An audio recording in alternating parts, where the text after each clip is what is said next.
everyone. Thanks for sticking around. So I only have 15 minutes or so I won't do, I promised I'll show you guys Spark.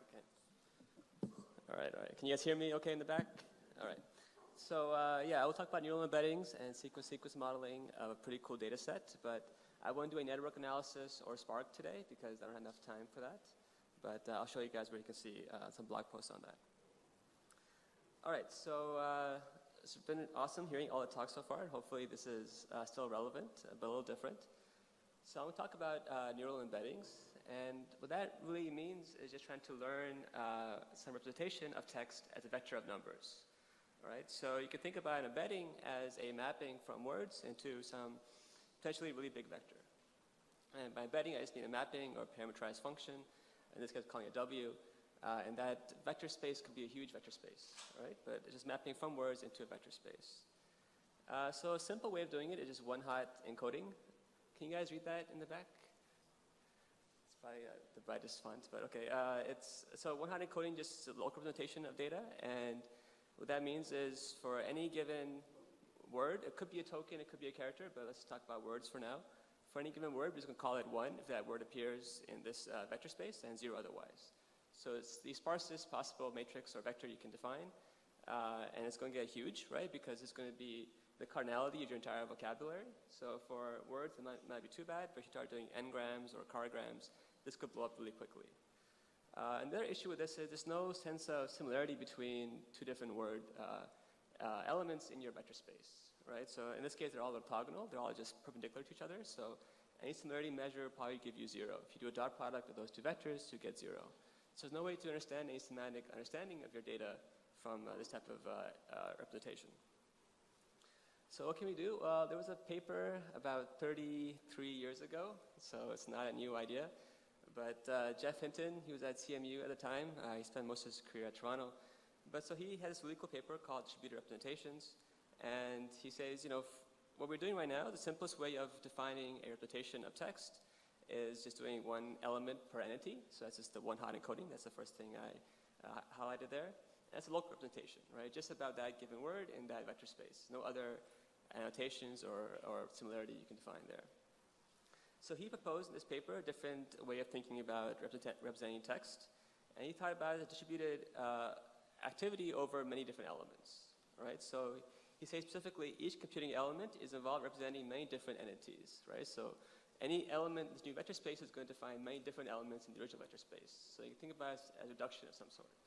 So and more precisely, he says that each active unit, so each unit in this new vector space will define some sort of micro-feature of your item, right? So that sounds a little bit abstract, so let's look at it a bit more closely.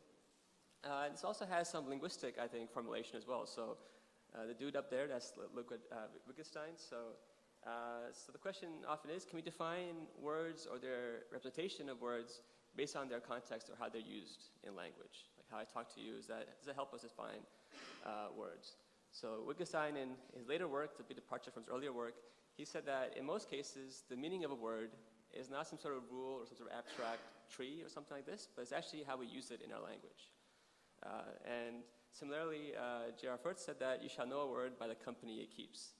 I like that quote a lot because when I used to get in trouble with my dad for having bad friends, he used to use that exact same phrase. But the idea is, if you look at the context of how words are used, you might be able to understand how it's actually defined or is utilized. So in this case, rather than having one-hot encodings, we'll have some sort of denser representation of our data. So here, rather than having one non-zero element, we can have many non-zero elements. And for example, here is chocolate and vanilla. There's probably many different areas where they're activated together, right? They're both tasty. They're both soft and gushy, so on and so forth. There's some elements where they're different, perhaps, right? Maybe that's the feature for perhaps the color or the very specific aspect of the taste. Those could be, positive or negative. So I just labeled them blue there, but it could be positive or negative.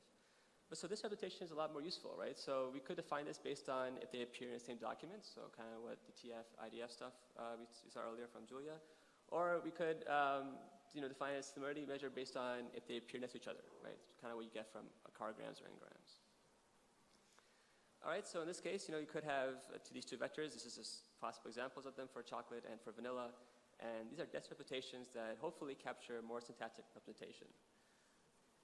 You guys probably definitely can't see that. Sorry for that. I'll tell you guys this. But so, for example, if you took that big dimensional vector, it's still smaller than the original sparse vector we had. But now it's still pretty big. But we could do some sort of dimensionality reduction, maybe t-SNE or isomap or something like that, and make it into 2 dimensions. In 2 dimensions, it is a vector. So its placement and its relation to other elements actually means something. So, for example, let's see if I can zoom in. No, I can't. OK, I won't try. But so, for example, the most prototypical example of this is a man and woman would be related the same way as a king and queen, right? Or, for example, aunt and uncle. They're used similarly in the context of a sentence, but they're different representations overall. OK, so that's neural embeddings. So now you guys know what neural embeddings are. I'm going to show you how we can use neural embeddings for something kind of quirky. I think it's kind of fun. So the data set called GHTorrent, it's one of a couple of different archives of all of GitHub. So the data set really piqued a question in me, and I wanted to see if I could use some sort of embeddings to learn different embeddings, right? So it's kind of like translation, right? You learn some embeddings for English, you learn some embeddings for French, and now if you can map from English to French, you can probably do some translation, right? So in my case, I'm doing something similar. So this data set is pretty cool for that because a lot of things we can do. It's available online at ghtorrent.org. There's lots of cool information there. It's available in at least 4 different formats. So it's available as MySQL archives, so you can just download that and extract it and use it. That's a snapshot of some month of GitHub. It's also available in a MongoDB database, DB, so you can get all the historical archives there as well. And it's also similarly stored in a data lake store called Azure Data Lake Store, and you can find resources there.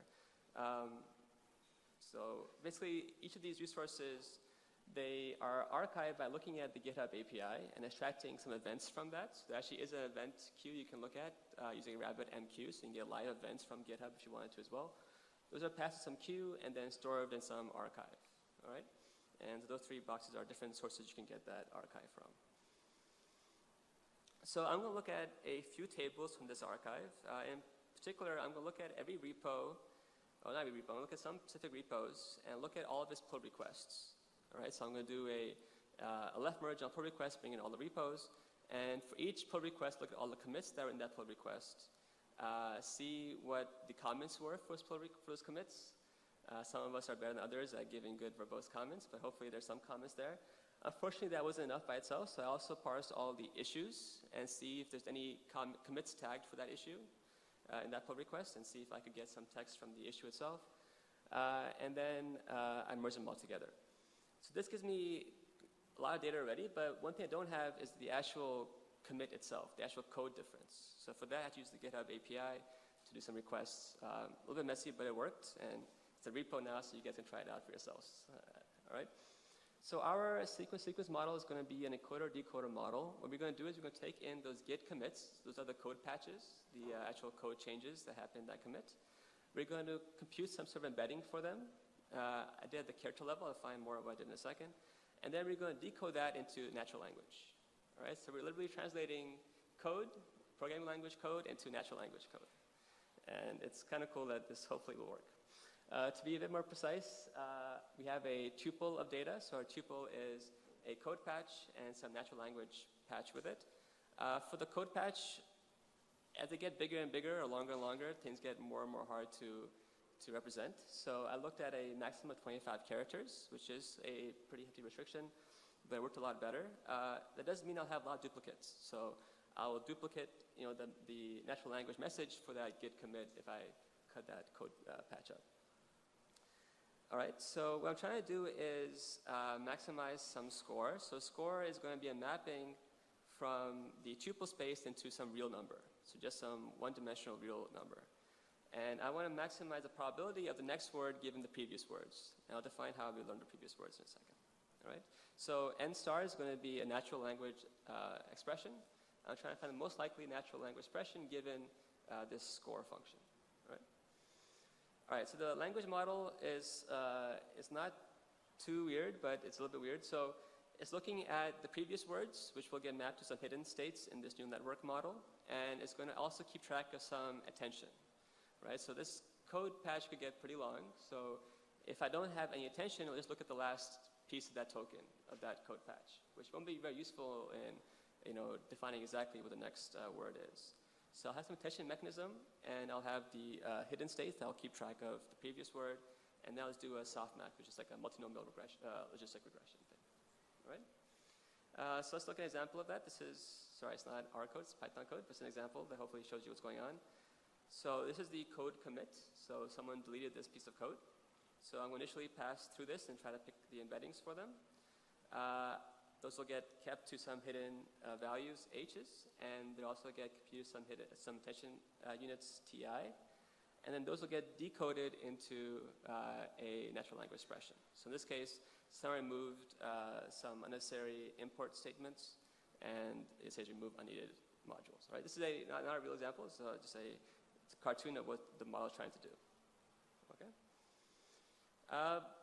Here's an actual example, but it is a cherry-picked example, and it's interesting in two ways. So here are the TI parts. These are the attention units from that neural network model. All right. So the x-axis that defines the code patch.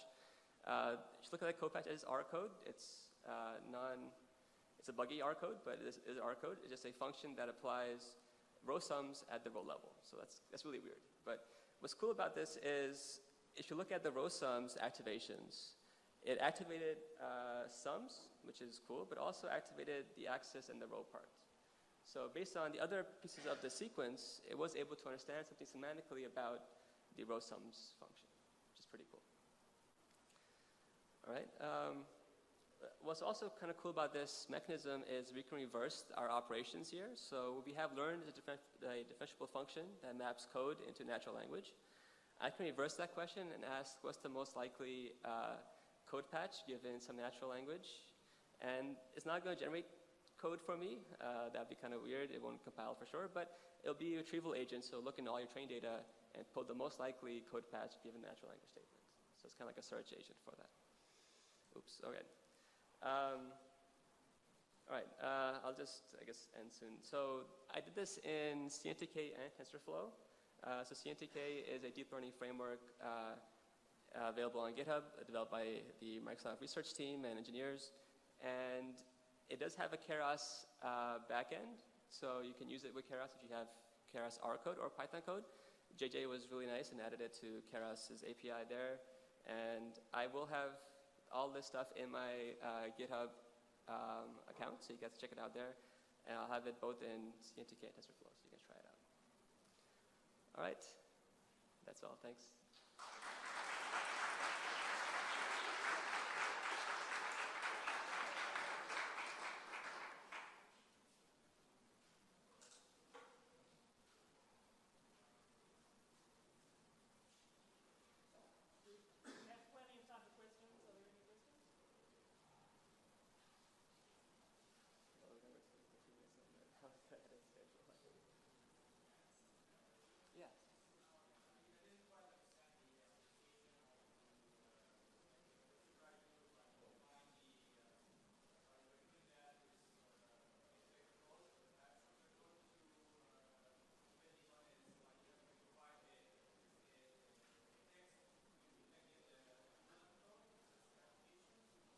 So the original application is going from the code patch into natural language.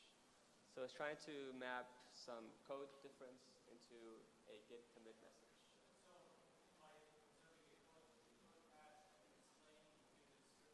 Right. Yeah, that description is supported by any messages that's seen before. So it's not going to be like a generic sort of translation of your code. Oh, sorry. So yeah, it's going to be a translation from the git commit code patch into a git commit message. So it's just trying to do a mapping from those two code patches. Yeah, so I have the paper I can share with you. This is a cherry-picked example. In the paper, we look at perplexity scores, which is how shocked are you at the next described feature. And we do sort of better than 45%, which means that 40% of the time the next word looks reasonable. Right? And the overall string could look kind of weird and clunky, but it looks reasonable overall. But I'll share that. I didn't put the paper here, but I'll share the paper with you as well if you're on the repo.